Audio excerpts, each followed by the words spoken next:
Lighting in landscape photography is one of the most important aspects of landscape photography. And in this video, I'm going to explain to you how I'm able to pick out what kind of lighting I want and how to control it as much as possible. So let's get right into it.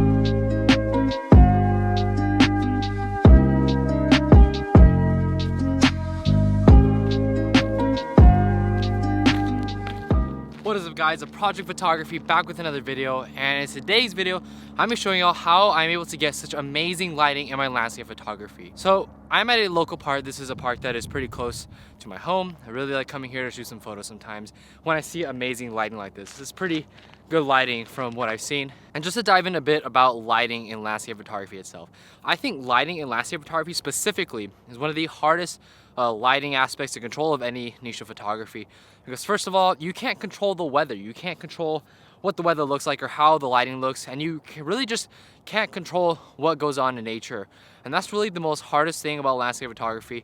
But I have a few ideas and methods as to how you can be able to create some amazing lighting in your own landscape photography work. So how this video is going to work is I'm going to be setting up my camera around here somewhere, leaving it in the same space for the entire shoot. I'm taking 3 photos, one about right now, I'm going to take another one when the sun is setting, and the third one is after the sun has already set during blue hour. And while that is all happening, I'm going to the 3 different aspects I look at when I come and look for lighting in landscape photography. So the 3 of them is location, also the timing, and the weather. Those are the 3 most important aspects of lighting for your landscape photography. So let's jump right in and set up the camera to get our first shot.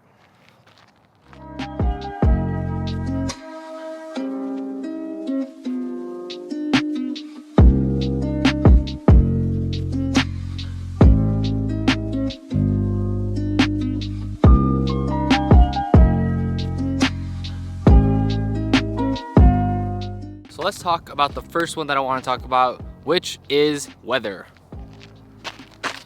So we just took our first photo at 6 o'clock. The sun should be setting at 6:30, 6:45, around that time. But first, let's talk about weather, because weather is probably the hardest aspect of lighting to control, and also one of the most important, because weather can have such a different effect on your lighting when it comes to landscape photography. First of all, if there's clouds, it can act as a diffuser, make the lighting much softer on the actual landscape. But if there's, let's say, no clouds in the sky, then it can create much harsher light because nothing is blocking the sun from hitting your subject matter. So it can either create harsh light or soft light. It just depends on the weather that is there. So just in general, weather very much affects the lighting in landscape photography. It just depends the kind of mood you're going for. It just depends the kind of look you're going for. And it just depends like what you want in the actual landscape itself. It depends if you want a moody landscape, if you want a nice and like bright landscape. It really just depends on what your preferences. But for me personally, I like to have a little bit of clouds in the sky to act as a diffuser, make the lighting nice and soft, so it's easier on my editing, and I can really control what I want in post-production. And overall, just cloudier skies do look better in my opinion. So how can you control this aspect of landscape photography that is so unpredictable, so uncontrollable? One of the best ways that when it comes to figuring out the weather in landscape photography is just look at the forecast. It's a pretty easy one. Think about what you're envisioning when it comes to that landscape, and make sure you pick a forecast in a day that matches with your vision of the landscape. For example, if I'm going to be out shooting here at my local park, I might want a nice cloudy sky. So I might come on a day after it rains, and I might come on a day where there's more clouds in the sky to make it look the way I want it to. You can also just go outside and look at what the weather's going to look like and go based off of that. But there's this famous saying when it comes to weather that a butterfly's flap in Brazil can cause a tornado in Texas. So you just have to be aware that weather is so unpredictable, so erratic. You really don't know what the weather's gonna look like until you get to that location. Because I've had days where I looked at the forecast and saw, okay, it's gonna be cloudy, and then when I get there, it's just no clouds at all. So it's very unpredictable, really hard to look at. So weather controls how soft the lighting is or how harsh it is, and different things like clouds or what the weather was like the day before. Like if it rained the day before, the lighting is gonna be really nice. And the clouds can look totally different every day too. No 2 set of clouds are gonna look the same. So it really just depends what you want. But my best advice when it comes to this is just do your best to make sure you get the lighting that you want And that means that going out and researching what the lighting's gonna look like, and then when you get there, you're just gonna have to adapt and make sure you change your composition or do things differently in order to match what the lighting's gonna look like. Just do your best, honestly, because I know this is a really hard aspect to control. So the next part I'm gonna talk about is location, which also has a great part to deal with weather. So all these things are interconnected in their own different ways. So yeah, weather is really hard to control, but it's really important when it comes to landscape photography. Let's go take our second photo.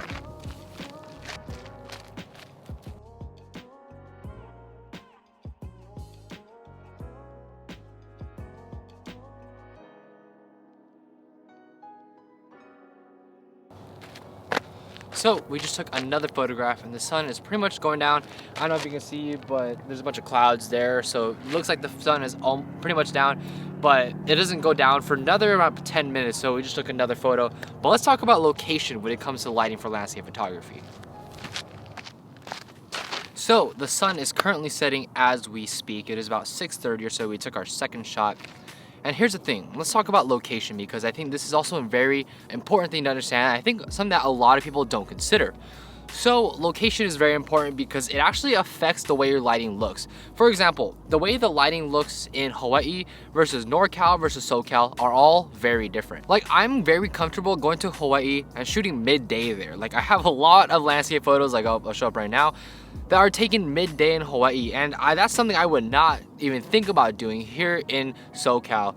And it's just the way the lighting looks is way different. Like, for example, here in like this photo in NorCal, you cannot replicate the way this lighting looks if it were to be somewhere like in SoCal right now. It's just way different the way lighting looks in different places. Like, for example, lighting in New York is gonna look way different than somewhere like Sweden or Norway or things like that. So that's something you really have to consider where you're traveling to when it comes to shooting landscape photography. Is the lighting is going to be very different from where you are in the world, and even just different places like within your local area. They're gonna look different and it's gonna feel different. Also, another thing that's really important about the lighting is that when it comes to location, the only way to really know how a place looks or feels is just to go and shoot there. Go and shoot there, take some time there and really understand and study the lighting there, because I think that's really important when it comes to figuring out the lighting in these different locations. Another aspect that I really want to touch on is how does the lighting look when you're facing towards certain locations. So for example, the photo I just took, I'm showing you guys right now, was taken in the same location as the other photo that I just took, and this photo was taken directly behind where that photo was taken. So that photo right there was taken facing towards the sun, where this photo was taken facing away the sun. And clearly the lighting looks drastically different in what direction you point your camera at. So just be wary of that where you point your camera is going to have a drastically different effect on your lighting. So how do you control how the lighting looks when it comes to different locations? So in reality, this is another thing that you don't have very much control over. You can't really control how the lighting looks in different locations and things like that. The only thing I would really recommend is to study the location. Get there maybe a few days early than you would before, and just study the location, take photos, and just look around, explore, and really figure out, you know, what does the lighting look like and how can I adapt to these different situations. You know, when I went to Lake Tahoe over this past winter, like a while ago before the pandemic, all this crazy stuff happened, you know, I figured out that the lighting there was really uneventful. Like, there wasn't very much like color in the lighting. It was very like moody, like watered down lighting, and everything looked kind of black and white in a sense. But those are things I had to adapt to and figure out and change the way I shoot and change the way I edit in order to fit that different lighting. So my recommendation is give yourself a few more days than you actually think you're going to be there to really study lighting and figure out what is the best course of action, because location has a huge part when it comes to lighting. Also, another part I really want to point out is that the weather actually changes from different lighting locations. So if I'm in Hawaii, the weather's going to look drastically different than if I were to be in SoCal. And like I said, weather is a really important part of landscape photography when it comes to lighting. So also study that as well. Look at the forecast, all the fun stuff when it comes to locations, because that is also going to have a huge effect on the lighting. So let's wait a few more minutes. I want to say 10 more minutes for when the sun is completely gone, and we can go head over into blue hour and see how that lighting looks.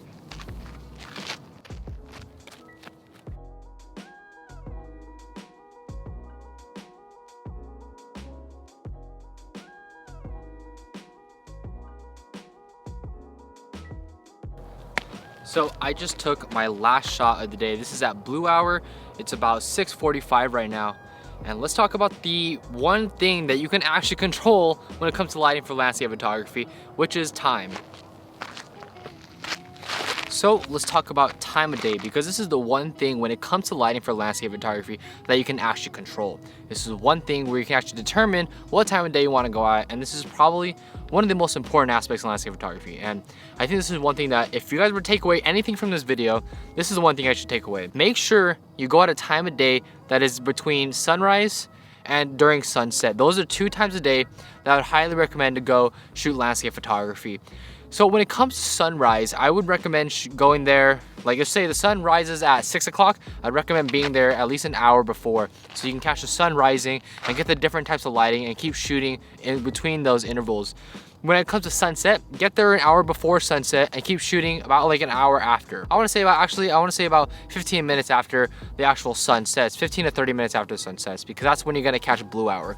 Now, blue hour is the most important thing for landscape photography because blue hour is where you get the nicest, most clean lighting possible. You get the best colors, as you guys just saw. I shot that photo during blue hour, and it just looks the best, has this nice softest lighting. And honestly, if you're gonna go out and shoot landscape photography, make sure it's during blue hour. So for sunrise, that's 15 minutes before the sun rises, and for sunset, it's 15 minutes after the sun actually sets.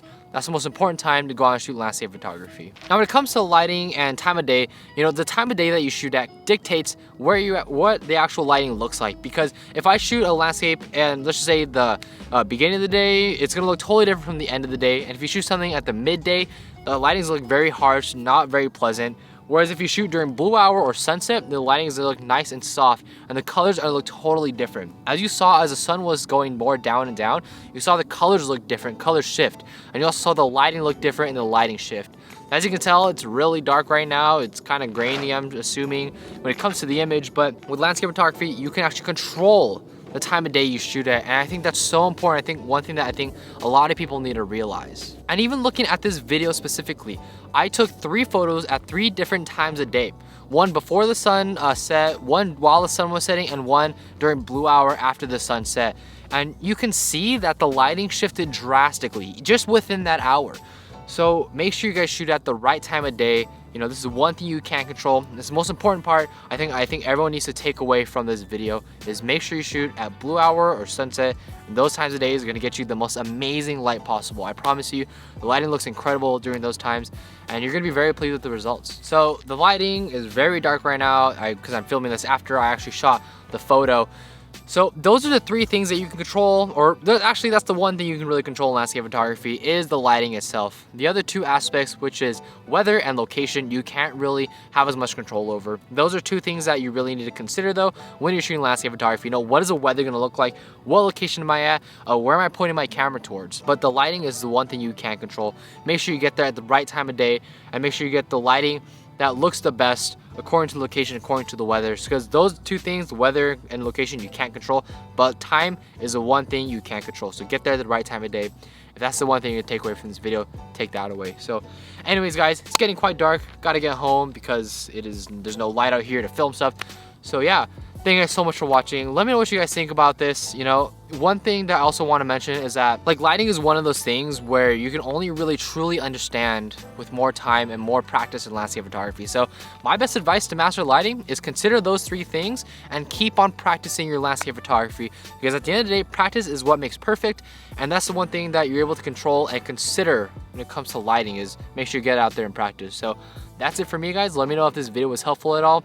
And let me know down in the comment section down below what time of day you guys like to shoot at, or where you guys like to shoot at, and all that fun stuff. So like, comment, subscribe, and I will catch you guys in the next one.